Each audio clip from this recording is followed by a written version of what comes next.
सतगुर मेरे हृदय में।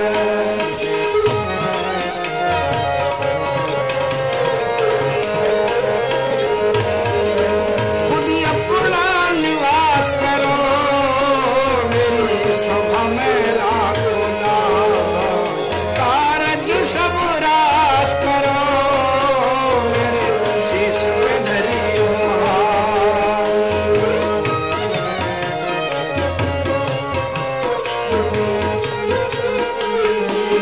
हाजी मुझे अपना दास करो, मैं आया शीश निवार के।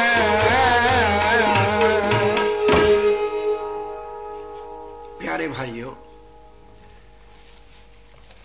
हिंदुस्तान में जागृति लाने के लिए सिख इतिहास का वहाँ की तर्जों में, यूपी की तर्जों में गाना जरूरी जानकर गुरमत विद्यालय नवी दिल्ली गुरुद्वारा रकाबगंज साहब के इंचार्ज श्रीमान ज्ञानी हरदीप सिंह जी ने सबसे पहले इन तर्जों में इतिहास बनाया।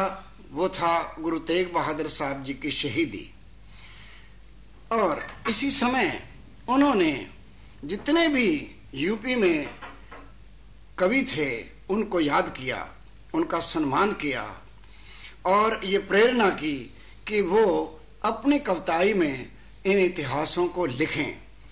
तो इस दौरान मेरठ के एक गांव पसवाड़ा के रहने वाले कवि लाल सिंह हुए, उनको भी कहा गया।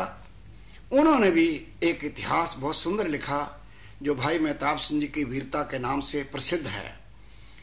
और जिला मुजफ्फरनगर के बहादुरपुर गांव के रहने वाले मुंशी शीशराम, जिन्होंने बहुत अच्छे इतिहास 2 लिखे हैं, और उनको प्रेरणा देने वाले मुखियाली के मेरे पिताजी ज्ञानी जगजीत सिंह स्वर्गवासी ने सिख इतिहास की बहुत सारी घटनाएं उनको लिखी और उनको सुनाई।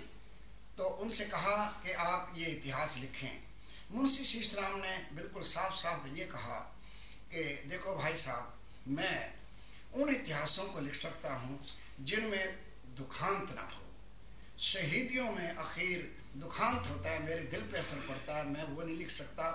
बहादुरी के जितने भी इतिहास हैं उनको मैं लिख सकता हूँ। तो उन्होंने बहादुरी के, सिख वीरता के जो इतिहास थे उनको कविता में किया।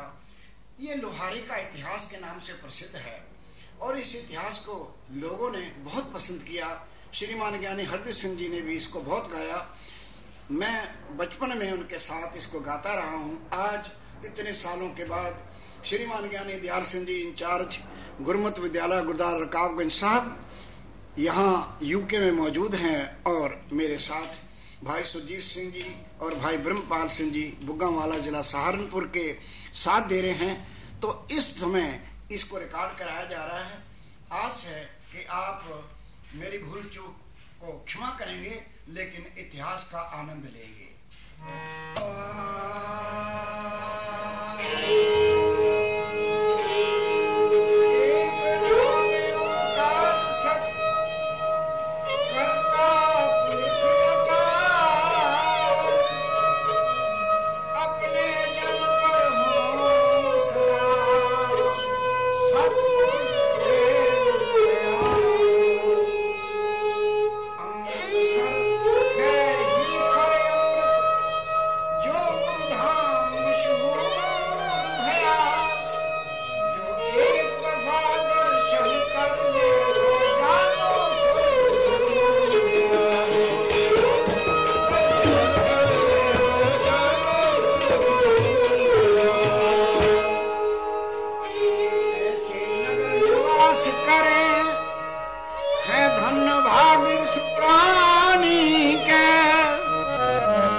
दर्शन हो कानों में शब्द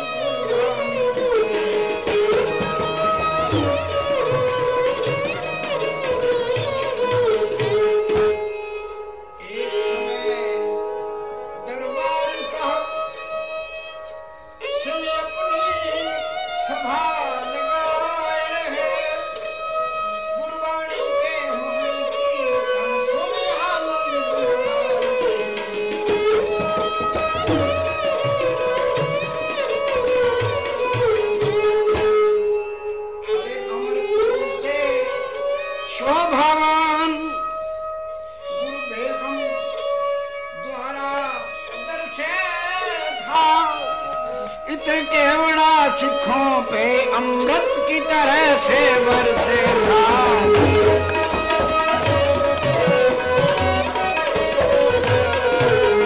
इत्र केवड़ा सिखों पे अमृत की तरह से बरसे था। अमृतसर में सिख 12 मिसलों के जमाने में एक मिसल के सरदार जमा थे। कीर्तन गुरबानी का हो रहा था।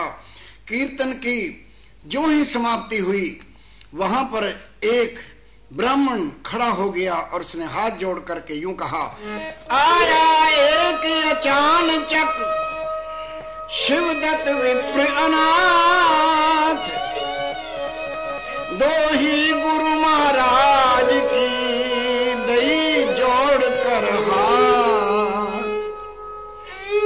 इसने गुरु के नाम की दुहाई दी और अपनी वाकफियत यूं कराई, मुजफ्फरनगर की जिल्लादारी,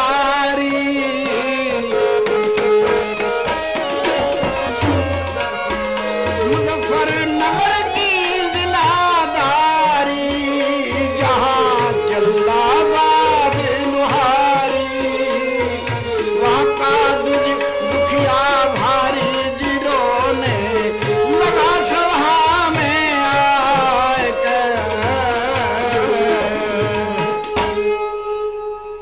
रोने लगा। और इतना रोने लगा कि उसका गला भी बंद हुआ जा रहा है। कुछ कहता है तो कहा नहीं जाता। हिड़की बुद्धि बोल नहीं आता, बोल नहीं आता,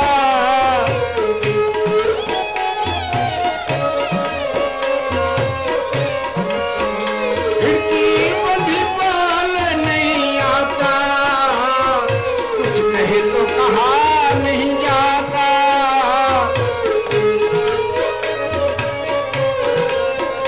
जथेदार सिंह फरमाता रे भाई, क्यों रहा रुदन मचाए के। प्यारे भाइयों, जब ये ब्राह्मण रोने लगा और रोते रोते इसका गला भी रुक गया, तो इसकी यह हालत देखकर उस समय जो जथा मौजूद था, उसके जथेदार सरदार हरि सिंह जी मौजूद थे।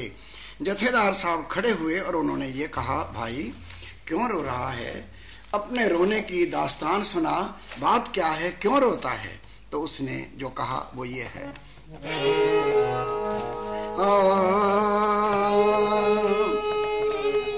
उज्जल तन उज्जल बरन।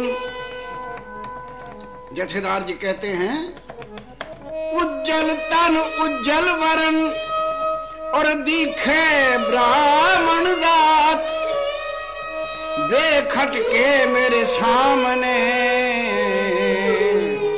कहो मरम की बात। जवाब में कहा, खालसा जी मैं क्या कहूं, मुझसे कहीं न जाए, लेकिन कहने के लिए झांसी पहुंचा आए। अरे झांसी पहुंचा आए सहारनपुर के निकट लोहार,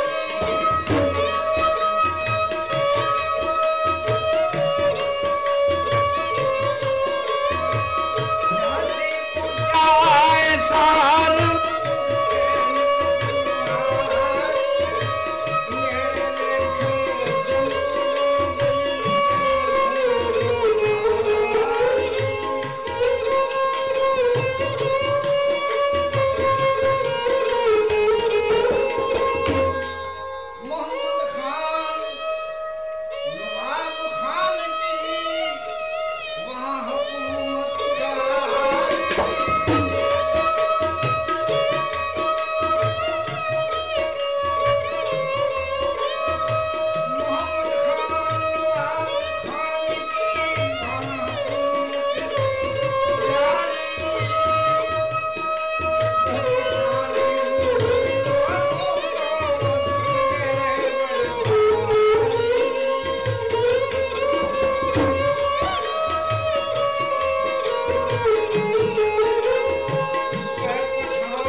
छुट भइयों का जिक्र क्या बड़े घरों की मौज, दिन धोले लूटा गया राजपूतों का भोज।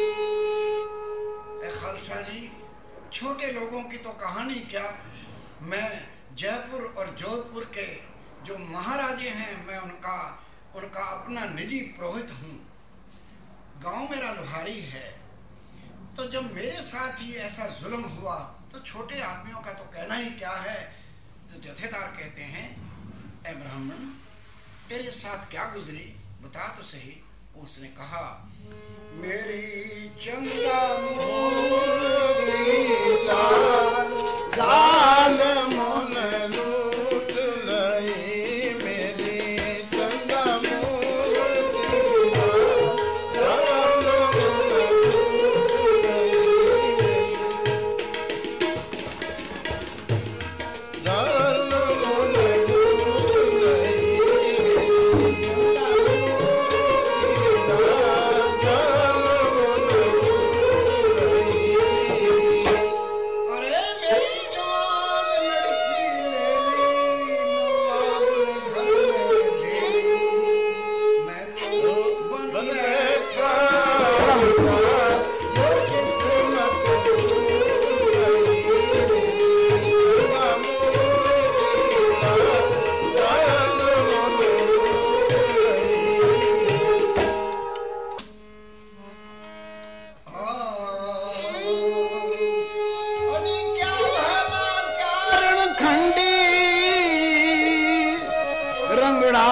पड़ गई ठंडी।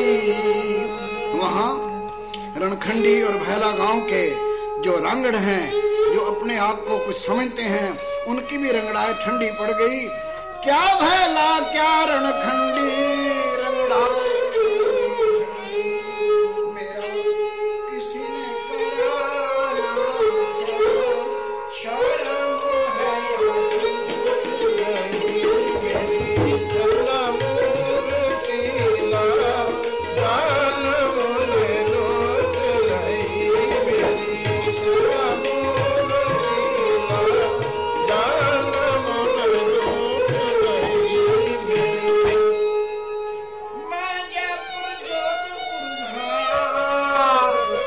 पर किसी को तरस ना आया।